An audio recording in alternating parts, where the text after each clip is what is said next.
I'd like to call this meeting of the City of Las Vegas Park and Recreation Advisory Commission to order. We'll take it on roll call. Yes, Chair White, Here. Vice Chair Bastian, here. Commissioner Aker, Here. Commissioner Armenian, excused, Commissioner Becker, Here. Commissioner Dodo, here. Commissioner Gabray, Here. Commissioner Henley, Here. Commissioner Lozano, excused, Commissioner McCurdy, Here. Commissioner Niger, Here.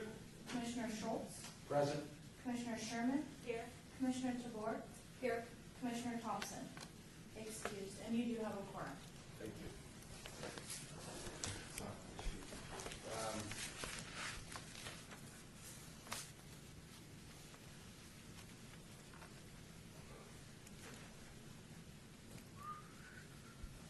Well, thank you for reading the agenda, and thank you very much. Well, thank you, Clerk. So with that said, I want to move on to items number 2, announcements. Compliance with the open meeting law. Are we in compliance with the open meeting law? Yes, we are. Thank you very much. Moving to item number 3, public comments. Public comments during this portion of the agenda must be limited to the matters on the agenda for action. If you wish to be heard, give your name for the record. The amount of discussion as well as the amount of time any single speaker is allowed may be limited. Is there anyone here from the public that would like to speak during item number 3, public comments? Hearing none, we'll move on to item number 4 for possible action to approve the final minutes by reference of regular meeting of August the 1st, 2017. I move to approve the minutes. Larry Schultz, Ward 6. Motion has been made. William McCurdy, Ward 5, second motion. And seconded. Is there any discussion? Hearing no discussion, all in favor? Aye. All opposed? Ayes have it. Moving through items number 5, report by the Department of Public Safety regarding issues at city facilities and parks all wards. Okay. Hello, Councilor McGregor.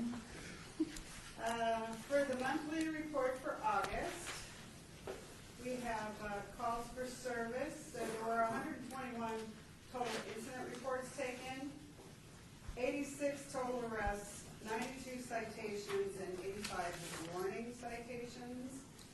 Calls for service, the top location is City Hall with 37, and then Lorenzi and Hunter Circle tied for 33 calls for service. 57% of all arrests took place in a city park. 9% of the arrests took place on Fremont Street. 45% of the citations took place in a city park. 22% of citations took place on Fremont Street. Ward 3 and 5 were the highest with arrests and citations for both. 38 for Ward 3 arrests and 30 arrests for Ward 5.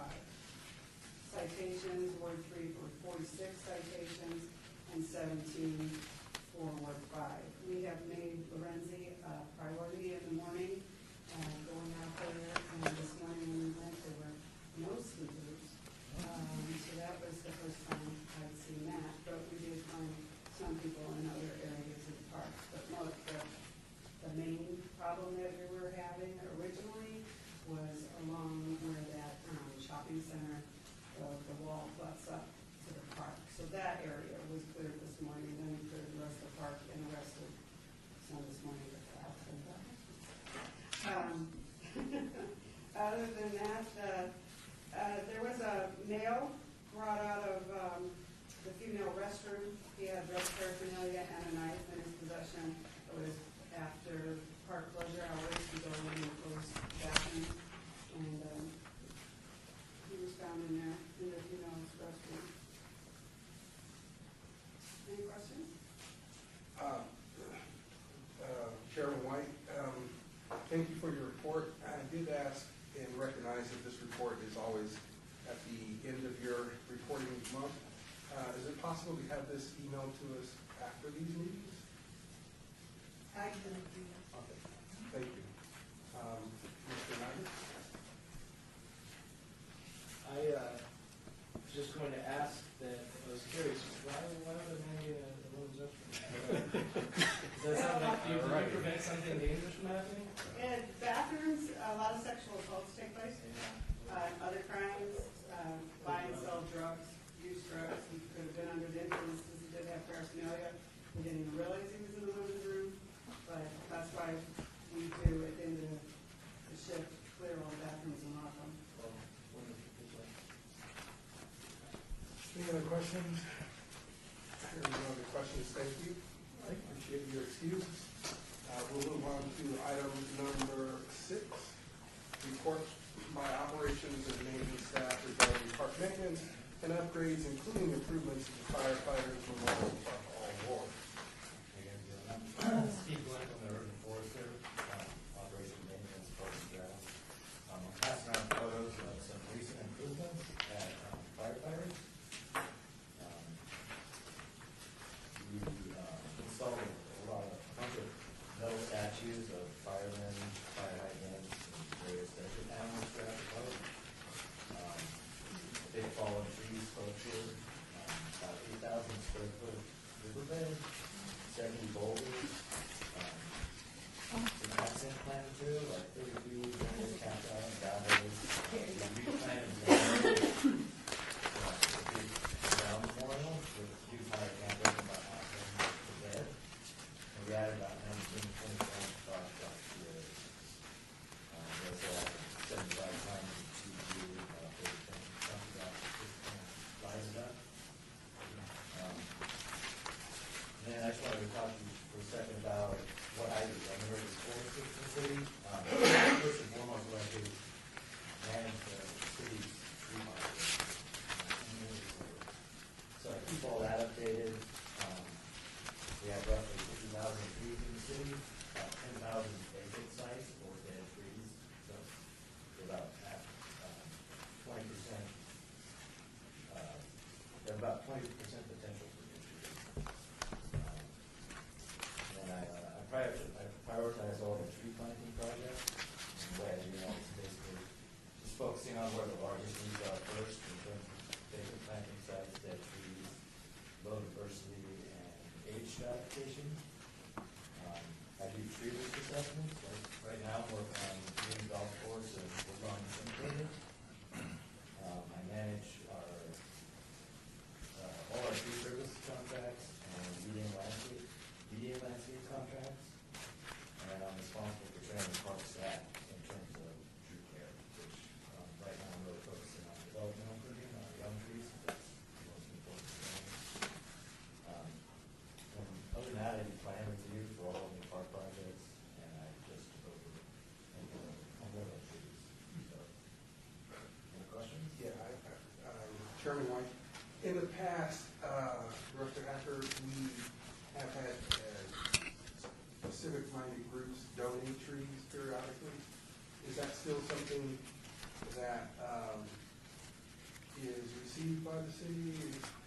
Is there a process? Absolutely. Tim Hacker, Director of Parks and Rec. Actually, O&M actually taking that on. They're keeping that to you or not. But yes, if somebody wants to donate a tree, it used to kind of be convoluted, go through our office, and then we work with O&M. Now it goes directly to O&M, and they actually are able to suggest sites to try to fill in. And some people have a specific desire to put it in a specific park and try to accommodate. Well, I mean, I led a group that donated trees several years ago, so it's been several years, and now that you say this, I get my group together and we donate a tree or two. Good. So if there's the size of the tree or the types of the trees, if that's a shopping list opportunity, if Director Hacker, you could provide him with my email address and get in touch with me over the next few months. Absolutely. Possibly get some trees donated. Any other questions? I have a comment. Go ahead. Sorry. Commissioner Dodo. Commissioner Dodo, mine's a comment. I work in the area where this is being done, and I just wanted to say I saw the whole process, and it's very beautiful. I'm very, earthy. I love trees, so I just want to say thank you for what you do. Because, sometimes people forget that we need them to breathe. Okay. Thank you. That's it. Thank you. We're not holding our breath. Commissioner English? Yeah, on the park improvement, Yeah. does fire make any contribution towards that? In terms of funding? Funding for any of the capital? No, not at all, not at all. Sorry to hear that. Thank you. Commissioner Sherman? Commissioner Sherman, for the record, on this last page, are those little statues of firemen that first picture on the last page? Yeah, that's actually kind of the northwest corner of the park, and there are statues of firemen, and they're surrounded by silver fire hydrants. Is that one of the improvements? Is that new? Oh, okay, so you will see. Yeah, I failed to mention that we also did some media improvements alongside on those. Yeah, that's really beautiful, the pictures, yeah. It's brought to me, Director Hacker again, that O&M actually has talent within their metalwork shop. They made this, I think, all of it in-house. So that's the kind of talent they have. You've seen some of their work around in other areas of the community, and they try to go in and give it, so the Fire Memorial Park, so they're going to try to do something with a fire theme. And then I know Jerry and probably yourself are very proud of this very large tree. They've done that in a couple of other locations, I think way up on Farm or Grand Teton. Yeah, actually, personally cut this. Oh, you did? Okay. So it's just kind of neat that they're able to reuse, something that brings instant beauty and gratification of the folks that are able to enjoy them. Is that real hawks on that tree? No, They're part of statue. Metal sculpture. Thank you. Commissioner Batson? Thank you. Thank you for putting this on the agenda. I had an opportunity to talk to Councilwoman's office about this project because I also live in this neighborhood. It's my drive zone and my live zone and where I walk and ride my bike. And I also had an opportunity, like Heather did, to watch the process go in. And it's beautiful. And Councilman Tarkanian gave full credit to Jerry Walker. So I just wanted to pass that information on and say thank you to Jerry, whoever this is doing him next, for having the vision to take a park that the frontage to that park did need some work and some visual aspects to it, some interest. And it's just outstanding. It's beautiful. And the neighbors, when I walk the park, are real interested in what has occurred there. And you see several people getting out in the median to get a closer look, because the median also has been decorated.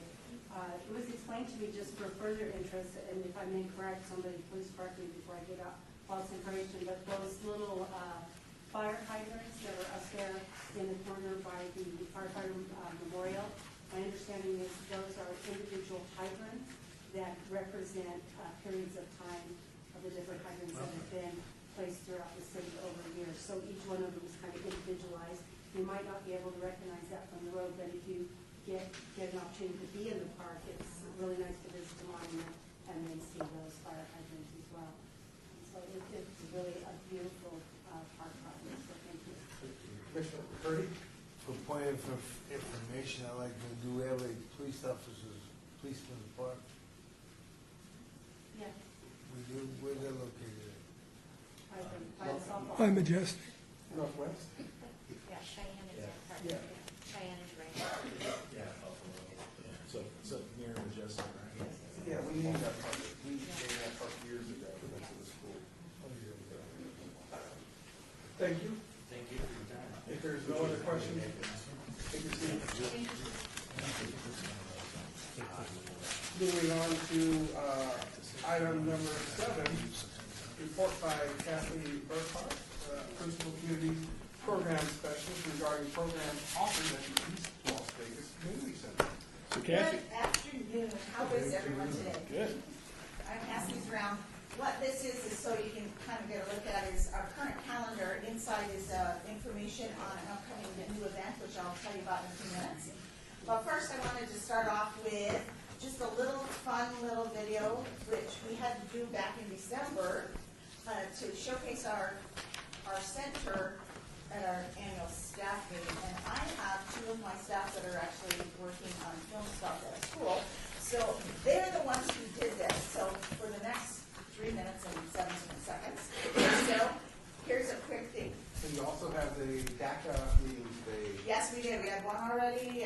big one tonight at 6. So I'll tell you about those two. Okay, so the sound is a little quiet, so yeah, I hope everybody can.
That's pretty much our staff there. It was a little quiet, but we have, our building is a little bit more unique than some of our other rec centers in that instead of the gymnasium, we have a 12,000 square foot ballroom. And so our facility gets used a lot for rentals and large parties. And as we said, we do a lot of weddings and large events that can be used in that area. Our biggest issue right now is trying to get people back into our center. It's kind of gone through a little bit of flux over the last 6 or 7 years, and so we're trying desperately to have people come back and see what we have to offer. So in front of you, you have what we're doing for the month of September. But you'll notice in the middle, there's a nice, lovely flyer, English on one side, Spanish on the other. So we decided this year to try and really get some more of the Hispanic community to come in for programs other than those that are offered as part of the partnerships that are in our center. And so we're doing a big month for Hispanic Heritage Month. It starts next Friday with a movie on our patio, and then each week there'll be different art projects and groups coming in to showcase part of their Hispanic heritage. And then it culminates on the 14th of October with a large all-day event from 10 to 6 where we'll have demonstrations and food and other things going on all day long for people to drop in and enjoy. So my quest is to have all of you tell people where we are. So, and hopefully have more people drop into the center. We have a lot to offer, and there's a lot of great staff that works there. There is also lots of fun instructors who really like people in their classes. Also, up front here is the newest Beyond the Neon, which is our catalog for the next section. So pick a copy of that up before you leave. And do you have any questions on these? Yes.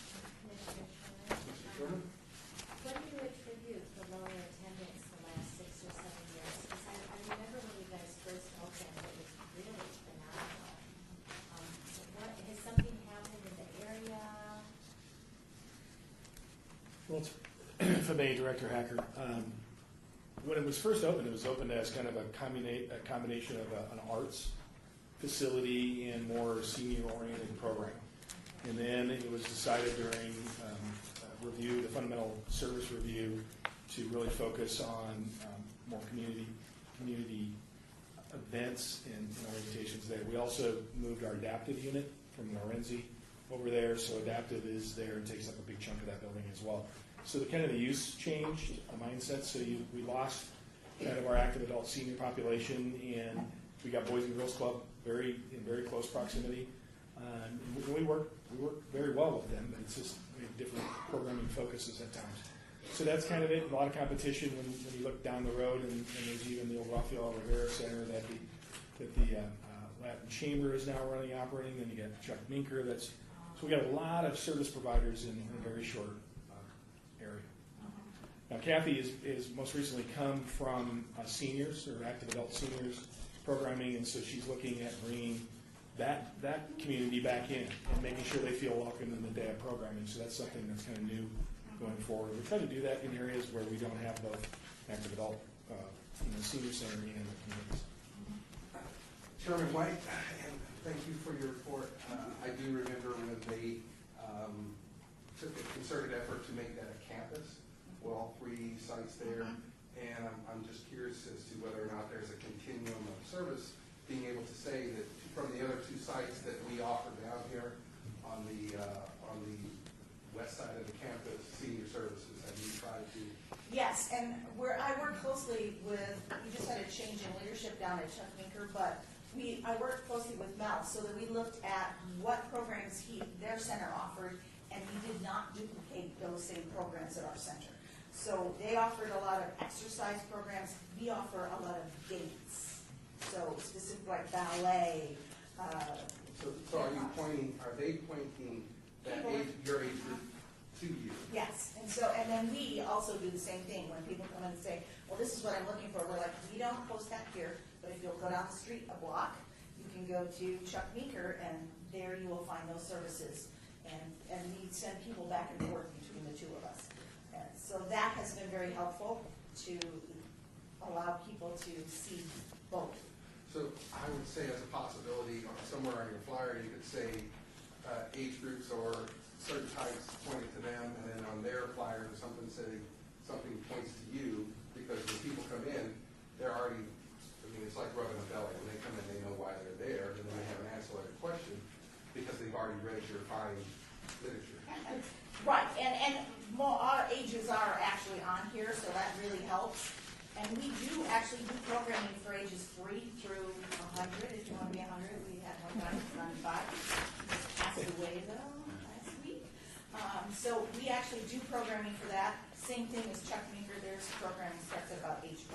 They have some sports programs for those. So we kind of cover the gamut, both of us, but it kind of depends on what that particular type of program is. But yes. Thank you. You're very welcome. Any other questions? Larry Schultz, Ward 6, and I've been to your center a couple of times, so I know you did good work there. In this flyer, are the adaptive programs identified? They are not on this one. Theirs change a little more often. They have pretty much an after-school program that meets from about 1:30 to 6 p.m. in the afternoons. And so they're pretty much, they have a little flyer that they do for that, but I haven't seen one come out for the new school year because they were still finalizing their extra programs last week, so I didn't have their flyer yet. Yeah, it's in Beyond the Neon, but if I may, adaptive programming is not a drop-in program. There is a screening process to make sure that there's that it's a good fit for the client and the patron. So that it's not, we don't encourage drop-ins. It has to be through. Prescreen. So that's in the neon and then it shows. Yes. Okay, Yeah. thank you so much. You're very welcome. Thank you. Is there any other questions? Hearing no questions, thank you. We'll move on to item number 8, report by municipal sports staff regarding current sports fee structure for leagues and tournaments. This is it. If I may, Chairman, this Commissioner, Director Hacker, we had a question. Mr. Henley asked a question last meeting about where our fees are and what we were seeing as far as return. And so we asked Savante Manor to put together a report, kind of show you the last so many years' history and answer any questions that you might have about that. So as that's going around, I'll just turn the table over to Savante. Again, my name is Savante Manor. I work with the municipal sports unit. Just having you guys take a look at the form that's coming around in front of you. On here we have all the MSU sports fee information for the past 2 fiscal years. It also talks about our revenue and our cost recovery. So for 2014-15, our dining bills were $3 per hour for our allocated users. We had $70 per hour for our tournament fees for the box.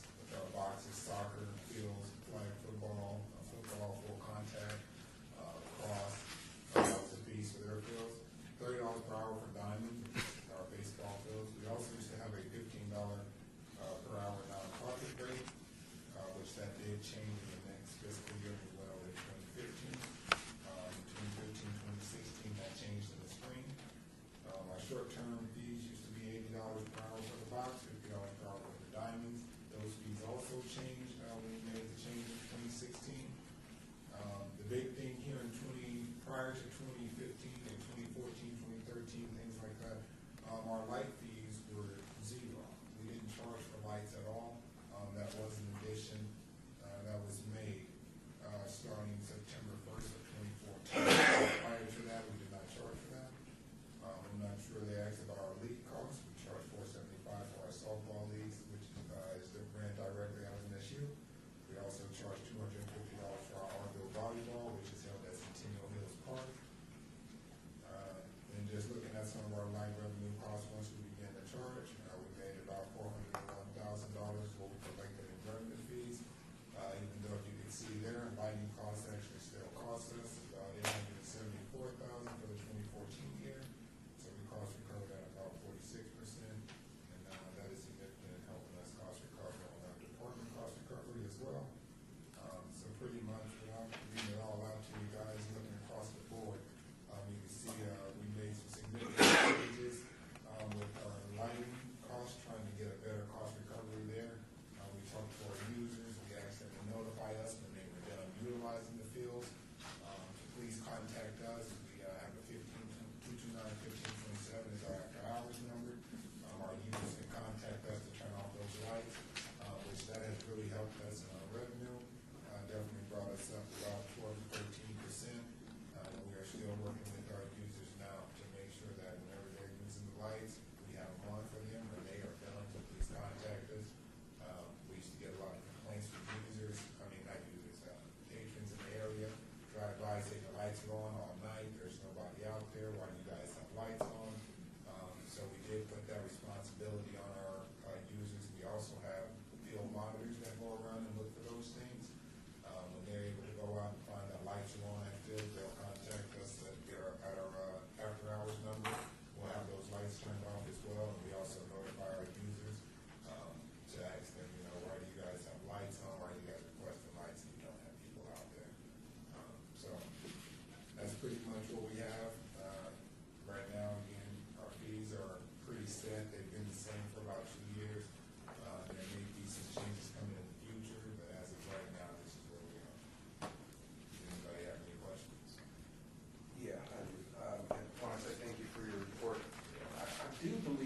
based on the recommendations, or the independent recommendations, some 6 or 7 years ago. I believe you were around when they, Commissioner Bastian was around, I believe, when they had that independent Commissioner Haker was around. The Leon Younger study. Yeah, so I think that the city was trying to get to a specific recovery percentage, and I think it was higher than 30%. So understanding the pushback from the community, some of the town hall meetings that were had and the discussions that were had about this, it's nice to see that it's at the 33% because there was a considerable pushback, and that's just my statement. Okay. Anyone else? Commissioner Henry? On your cost recovery, is that fully loaded? Does that include full-time staff? Director Hacker, it does for our department, Parks and Rec. This is purely Parks and Rec, not O&M. Okay, at the division level, you're not in there. Piece of you isn't in there. As the total, yes. Oh, it is? Okay. On your allocation, you go through an annual process with various leagues Semi-annual, we do it twice a year. twice a year? Yes. Are there, does the city maintain fields that are exclusively used for Little League? Yes, we do. Not exclusively used for Little League, but we do have those that Little League utilize. It's not exclusive just for it. Okay. Thank you for putting this together. This will help. I know prior to retirement, it seems like whenever one of the agencies is starting to take a look at lighting costs, it just went nuts. It's a real hot spot. It's crazy. Sounds like you're managing it a lot better. Yeah, we're trying to. It's slowly going up in our cost recovery, and we're still working hard to get us hired more monitors, so hopefully that'll help us out a whole lot and get that recovery up some more. Thank you, Commissioner Henley. So that's a historical document, that report, and Commissioner Henley wants to come out of retirement and look at. No. No. Having been around during that time, I know how sizable No. it was. So, Still have scars. Commissioner Bastian. I do have a question. Savante, for the youth organizations or tournament folks or whatever, they're using lights, but they have continuous lack of responsibility in contacting you when lights are on during rain time and after use time. Do you have any consequences for them? We do. We have a strike process, is what we call it. And if our users go out, we notify that these users are caught not turning off lights, not being out there. I'll notify that user and let them know that we found your field with lights on and nobody out there. And we'll normally do that one first. Just notify us, let us know. If it happens again, we'll give them a strike. The first strike can actually cost them $25, and then the strike will give them up to third strike. At that time of the third strike, they have to come in and meet with us. And per our director and manager, we can go from there to whether or not we'll revoke their permit or go the next step. Thank you for that information. Commissioner Becker, Ward 2. Just out of curiosity, how's some of the usage changed since the rest of the fee structures kind of were implemented? Is there more independent users that are requesting field allocation, or I'm just kind of curious how many of them might have changed? Actually, from what I can see, what has actually happened is before we had users who would just kind of come in blanket time when it was a cheaper rate for everything. Well, now, once the fees went up, those users have come in and kind of drilled down specific times that they would like. So it actually has allowed us to bring in new users and put more users on our fields. So it helps us both ways for sure. Getting in new users who, I guess in the past, felt like they never had a chance at getting much for the city of Las Vegas. That's excellent. Commissioner Henley. Do you allocate practice space? Yes, we do. Is it under the same fee structure? It's under the same fee structure as an allocation, yes. Are you guys feeling the impact from lacrosse? Are you feeling? On the boxes? Yes. It's another. Yeah, there's a huge demand for it. I had multiple conversations last year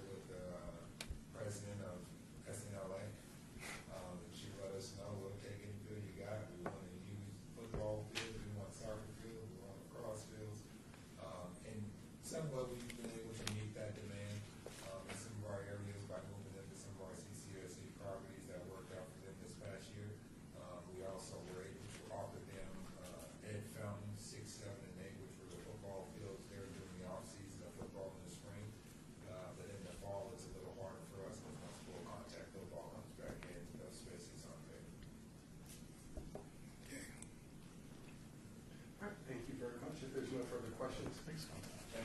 Appreciate you. And we'll now move on to item number 9, report by board members regarding parks issues and events within their council wards and at large, all wards.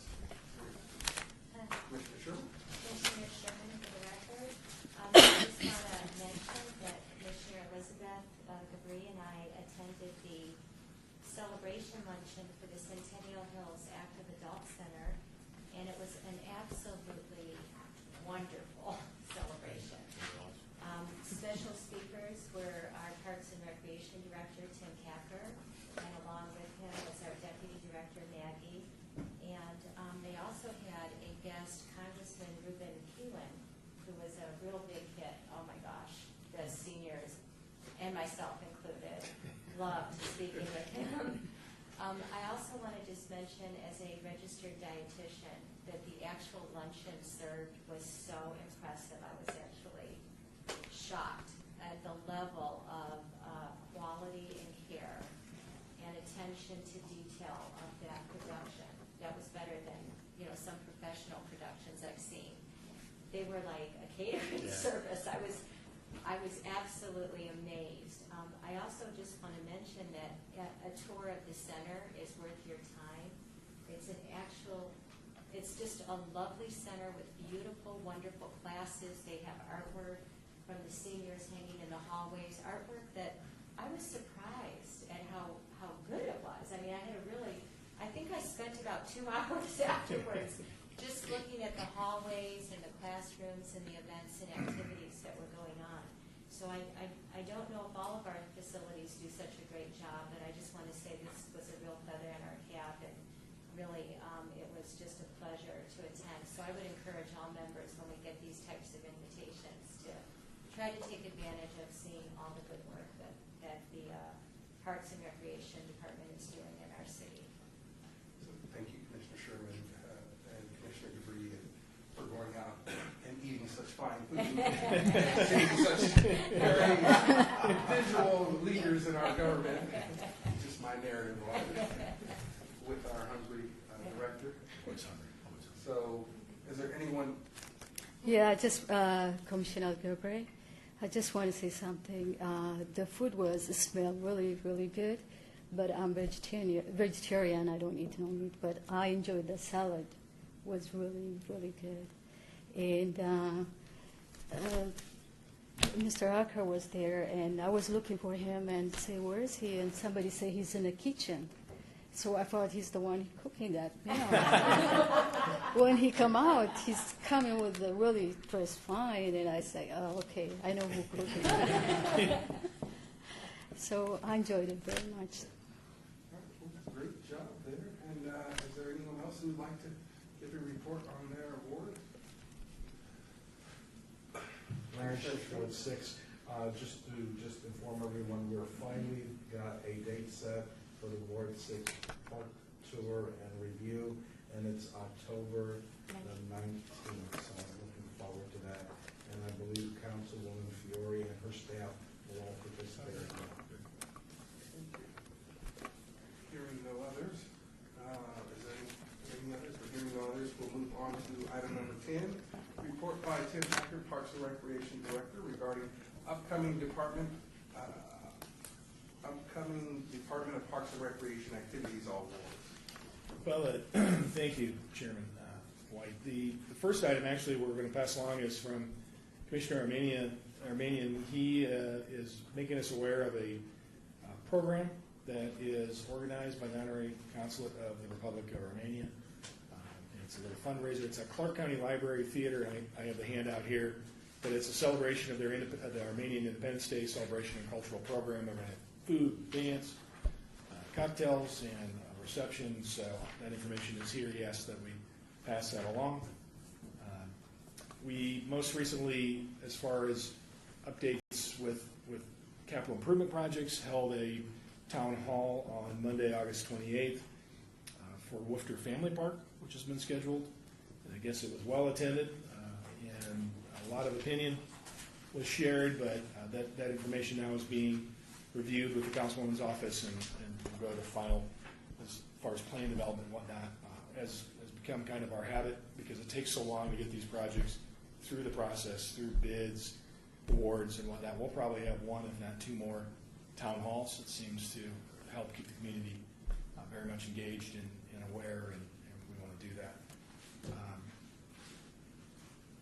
Number of projects are either at a percent of plan completion or under construction. We've had a few that have hit a few snafus here and there, but we're working with Public Works to work through those. I think the closest to any kind of groundbreaking would be Gary Dexter Park. We're looking at a November, December groundbreaking, or grand reopening, I guess. That was a complete rehaul of that park.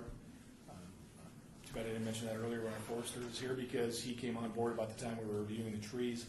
Nobody wants to see the mature trees go, but every one of those mature trees had such deficiencies they were dangerous, very much hazardous, or the improvements that we're putting in were going to damage the root systems. And unfortunately, I believe all of those trees had to be removed and been replaced with some very large caliber new trees. So hopefully they'll grow with and mature quickly, is what we hope. We also ran into an issue with, let's see if I can find it.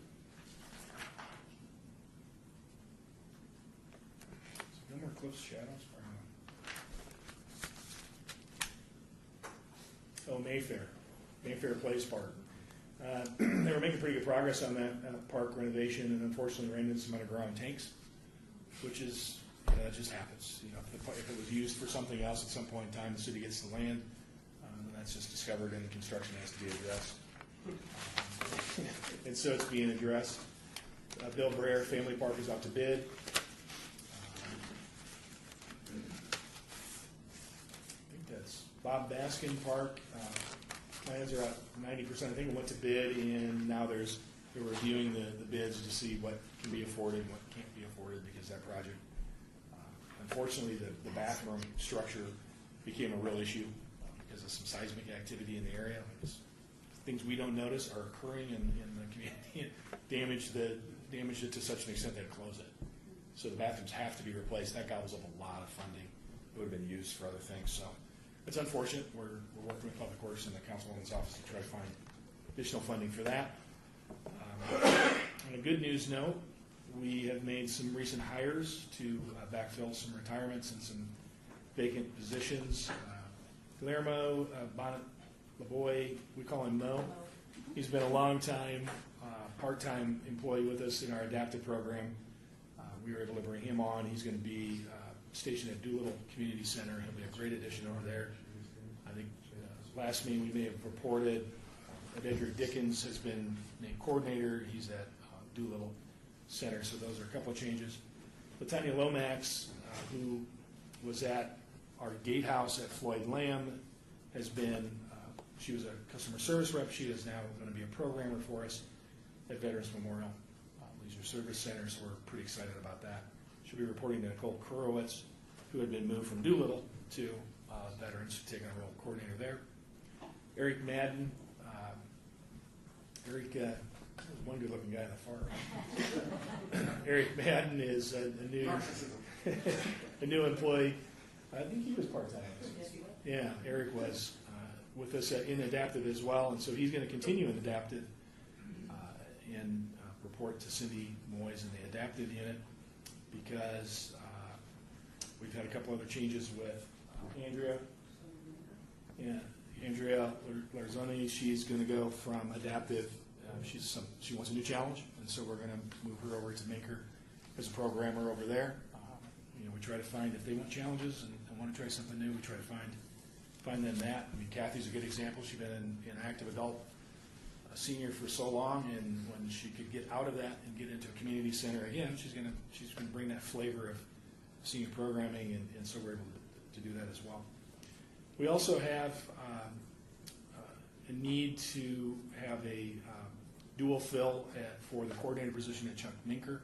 So Linda Lagoy, who's been at Stupak as a programmer, is given the opportunity to be dual fill at Chuck Minker. Can't go into a lot of details, but it's a gentleman at the end of his career and facing some challenges, and so we just need to make sure that we have a good, solid coordinator there. And so A lot of changes. I wish this was going to be the only changes we'd be reporting, but I bet next month we'll have a few more. It's just that dynamic right now, and for the course of the next 3 years, it's going to be a pretty steady thing we're going to be reporting. And I think they're all excited. I think it's a good opportunity, and some of these long-time part-timers that have stuck with us and have just shown their value to the community in our centers. It's nice to give them an opportunity to become full-time. So that's and with a good note. Other than that, any questions?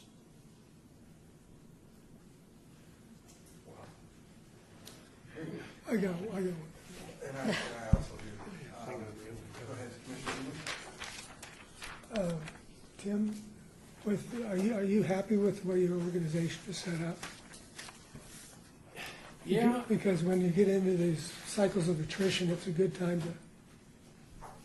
Exactly. And one thing, Director Hacker, we've constantly, since I landed in 2013, as an interim and then stayed, it's been an opportunity to kind of look at and make some tweaks. And we've done that, even with our managers and what they oversee with our new managers. And so we're really trying to find a balance in workload. And I think we've done that. So over MSU, Jana Bruner is now the manager over MSU. Well, it's not just MSU and park reservations and special events. We've also added adaptive to her. She has background in that, interesting. And then added Chuck Minker Center as well, again, because we want to see that coordination between those centers and that lessons. And then we added Las Vegas Senior as well to Corporate Challenge and Las Vegas Senior, because Cindy Moyes is one of her supervisors that reports to her. And again, added some more supervisors to report through that. Otherwise, when Ed was here, it was really lopsided as far as workload to what it looked like on paper, but honestly, workload in MSU in other elements dealing with audit issues really kind of balanced that out. The audit issues have been addressed and taken care of, and so we've made those tweaks here recently with the managers and continue to try to find ways to improve the organization to benefit the community. And even just you think about East Las Vegas, having been something and then transitioned into something as far as service, but looking at that community and finding a way to serve that community's needs. We are doing that on a center basis. Probably over at Lorenzi with that center, Durfeld, what they're doing with Mother Hubbard's Cupboards and now doing teen programming, which was traditionally an active adult senior center. Again, that's what the community needs, and Stephanie Richards and her really talented staff are out there just, if there's a need, they're going to find a way to program towards that need. So I appreciate that question. It's something that we definitely look at every time there is attrition, every time there is change in the organization. How do we fine tune and better serve? Okay, thanks. Thank you. And Chairman White, Commissioner Hacker, did you say that you found the Mob's gas station? It was off the radar. But anyway, thank you for your report, and I'm happy to hear that you are bringing up your part-timers, having shown that dedication and moving through the ranks and promoting individuals from within. With that said, if there's no more further questions for Commissioner Hacker, we'll move on to item number 11. But before, actually, we'll do it in that part. Citizens' participation, public comments during this portion of the agenda must be limited to matters within the jurisdiction of the Commission. No subject may be acted upon by the Commission unless the subject is on the agenda and scheduled for discussion. Acted on, tracking is bad. Actually, if you wish to be heard, give your name for the record, the amount of time, discussion, and or any single subject, as well as the amount of time any single speaker is allowed, may be limited. Is there anyone here for the citizens' participation? I have a quick question, Larry Schultz. I know we brought this up at the last meeting, the condition survey policy and procedure, but somehow I look back at the minutes, and I don't remember where the disposition was. This version was received June 6th. Is this the latest? Again, Director Hacker, that's not a product of Parks and Rec, and so I can't really attest to that. I know Jerry offered and received comments and made some tweaks, but that's definitely in operations and maintenance. I'm sorry, I just can't get more detail. Larry, Kelly Schwartz, Parks and Rec. They were supposed to talk about that this time, but neither Roosevelt or Jerry could attend. So we were, So we they'll were be going back. to have it on the agenda. Yeah. So we're gonna try again for October. The reason I asked the question here is because since we will be having a Ward 6 walkthrough, I said, wow, this would be a good tool to run through the process, and whatever the latest version is. So can we get that? So hopefully they can attend in October, and that would be before your walk. Okay, great, thank you. The other thing is, I believe it's Heather. Dodo's birthday today. Happy birthday.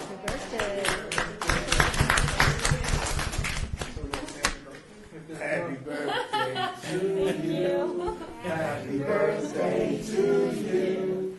Happy birthday, dear Heather. Happy birthday to you. Let's guess which one. Huh? Where's the cake? We're gonna have guess which one. Oh, guess which one? Are you guys gonna guess what my birthday is? Yeah. What? No, you never, not with a lady. 22. I learned that a long time ago. I'll tell you. It's 21. So, I'm 21 today. Yeah, I think we did a precedence there. And I just want to note that myself and Mr. Sherman have been on this board for so long, and we've never sang happy birthday to anyone.